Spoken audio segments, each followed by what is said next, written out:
Mungkin saudaraku umat Islam bertanya, kenapa di antara ulama atau di antara mazhab berani berbuat bid'ah pada amalan ibadah atau akidah, padahal sudah ada ancamannya dari Nabi SAW, perbuatan itu diancamnya sesat dan di neraka. Maka untuk hal itu, jawabnya akan kita bahas di bawah ini oleh Dr. Arifin Siregar. Pembahasan. Ada beberapa jawaban atau pembahasan mengenai hal di atas. Di antaranya yang pertama, di mana di antara mazhab atau di antara ulama menganggap terjadinya hukuman atau ancaman terhadap amalan ibadah atau akidah, yaitu bila amalan ini dikotak-katik atau diubah-ubah kaifiatnya atau tata caranya, yaitu misalnya terjadi pada sholat maghrib. Di mana tata caranya atau kaifiatnya sudah diajarkan oleh Nabi, sholat maghrib itu 3 rakaat. Maka kata mereka, bila dibuat menjadi 2 rakaat, maka itulah yang terjebak perbuatan bid'ah dan sesat. Untuk hal ini kita jawab, adalah perbuatan mengubah rakaat sholat maghrib menjadi 2 rakaat, memang salah. Tetapi hal ini tidak mungkin terjadi, di mana anak kecil pun tahu itu salah. Jadi tidak mungkin diperbuat, apalagi oleh di antara ulama atau orang yang mengerti agama. Yang dikhawatirkan atau ditakutkan oleh Nabi SAW terjadi perbuatan bid'ah ini adalah pada amalan ibadah yang sifatnya tidak wajib atau sunat, di mana tidak diamalkan pun tidak berdosa. Misalnya, azan untuk sholat.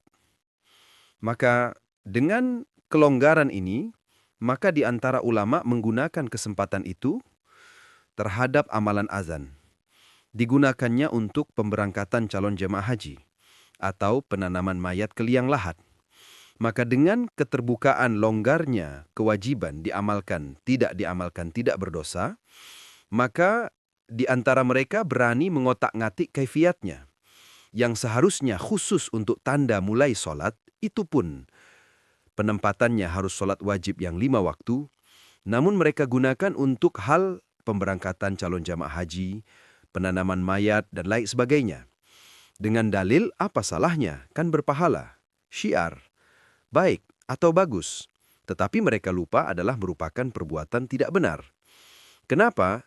Jawabnya karena mengubah atau mengotak-ngatik atau mengada-ngada di dalam penggunaan azan yang sudah khusus untuk mulai sholat 5 waktu. Maka merubah kegunaannya, menyimpang dari petunjuk atau kaifiat atau sunnah yang diberikan oleh Nabi SAW, maka menjadi tidak benar. Maka ketidakbenaran ini diancam Nabi SAW perbuatan bid'ah, sesat, dan di neraka. Rujukannya hadis riwayat Muslim yang menyatakan, sebenar-benarnya perkataan adalah kitabullah, Al-Quran, dan semulia-mulianya petunjuk adalah petunjuk Muhammad SAW. Dan seburuk-buruknya perbuatan adalah yang mengada-ada, mengubah-ubah dalam hal agama, ibadah, dan akidah. Dan setiap yang mengada-ada adalah bid'ah, dan setiap bid'ah adalah sesat, dan setiap yang sesat tempatnya di neraka.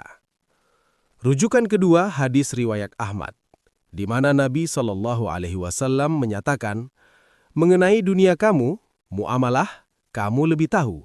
Tetapi dalam masalah agama, ibadah dan akidah, ikut aku. Komentar.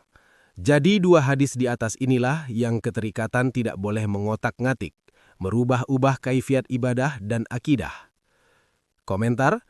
Memberikan sholat fardu maghrib sebagai contoh bila dibuat menjadi 2 rakaat, itulah kata mereka yang terjebak perbuatan bid'ah, sesat, dan di neraka. Adalah di mana anak kecil pun tahu perbuatan itu salah. Maka tidak mungkin akan terjadi diperbuat oleh orang yang mengerti agama. Bukan hanya bid'ah, tetapi batal sholatnya. Berarti menjadi perbuatan yang merusak hukum yang wajib. Komentar.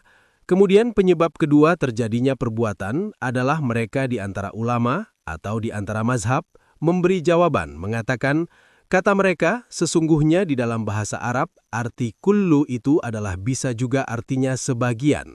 Jadi adapun hadis riwayat Muslim di mana Nabi SAW menyatakan kullu bid'atin dhalalah wa kullu dhalalatin finnar, yang artinya semua atau setiap bid'ah itu adalah sesat dan setiap yang sesat adalah tempatnya di neraka, maka bila arti kullu itu bisa juga artinya sebagian, maka terjemahannya hadis itu menjadi sebagian bid'ah itu adalah sesat dan sebagian lagi di neraka.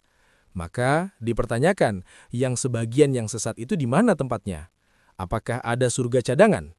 Berarti arti kullu itu harus semua, karena tidak ada yang sesat tempatnya di luar neraka.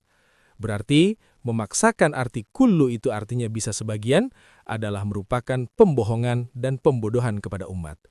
Inilah diantaranya penyebab terjadinya perbuatan bid'ah. Penyebab lain akan diutarakan pada pembahasan selanjutnya. Sebagai penutup, semoga kajian ini bermanfaat bagi kita semua dalam menjaga kemurnian ibadah dan akidah sesuai tuntunan Nabi Shallallahu Alaihi Wasallam. Izinkan kami menyampaikan pantun penutup. Pergi ke masjid membawa iman, jangan tergoda amalan tambahan. Ibadah lurus penuh tuntunan, bid'ah ditinggal demi keselamatan. Pagi hari membaca Al-Quran, petunjuk hidup sepanjang zaman. Ikuti sunnah Nabi pilihan agar selamat dunia dan akhirat kemudian. Jika sahabat sekalian merasakan manfaat dari pembahasan ini, silakan tekan tombol like, tuliskan pendapat atau pertanyaan antum di kolom komentar, dan jangan lupa subscribe channel ini. Aktifkan juga lonceng notifikasi agar tidak ketinggalan video terbaru seputar kajian akidah dan ibadah yang berlandaskan Al-Quran dan Sunnah Nabi Sallallahu Alaihi Wasallam. Wassalamualaikum warahmatullahi wabarakatuh.